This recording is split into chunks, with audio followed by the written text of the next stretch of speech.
Has there ever been life on Mars? It's a question which has fascinated scientists and others for generations. It's incredibly exciting that Aberystwyth University is part of an international team hoping to provide an answer to this question and to play a key role in the European Space Agency's ExoMars mission due to take off in 2028. Quite a few missions have been sent to Mars now, robotic exploration over the years, with the earliest ones back in 1976, but almost all of them have basically been robotic geologists, and their purpose has been to understand the evolution of the Martian surface, how it came to be as it is now, why there's no water there. But there's still the big unanswered question of whether there's life on Mars, and that's the purpose of the ExoMars Rosalind Franklin mission, is to actually look for signs of past or present life on the Martian surface. We're using PanCam and ENVIS to look for those specific types of rocks and minerals to help guide the rover to the right place to then drill and actually look for possible signs of life.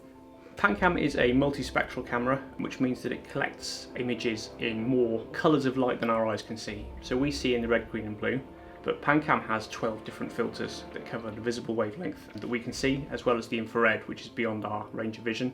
But it can't actually tell us what kind of minerals those rocks are made up from. To do that, we need to look much further into the infrared.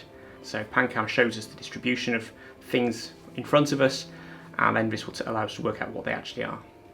This is the first time we're going to be able to drill this deep on Mars.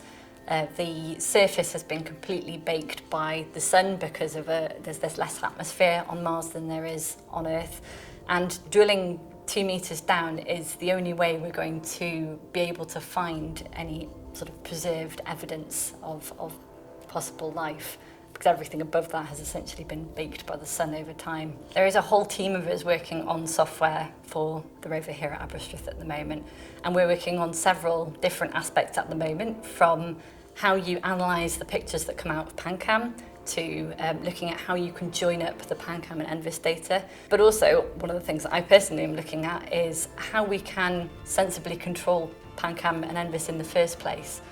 On Mars, the daily temperature can cycle from potentially plus 20 to minus 120, so that's a huge temperature range. Technology doesn't like the cold, so an enormous amount of our work is based on trying to design and test the instruments over that temperature range. We've got to survive down to minus 120, and we've got to be able to operate from minus 50 degrees centigrade. So that's been a real challenge. We still don't know whether we are the only planet in the solar system or in the universe even with life existing on it. So I think if we were to find signs of past or present life, just very small organic molecules on our neighbouring planet, then I think that'd be a really significant discovery. I mean, it would basically answer the question of, are we alone in the universe?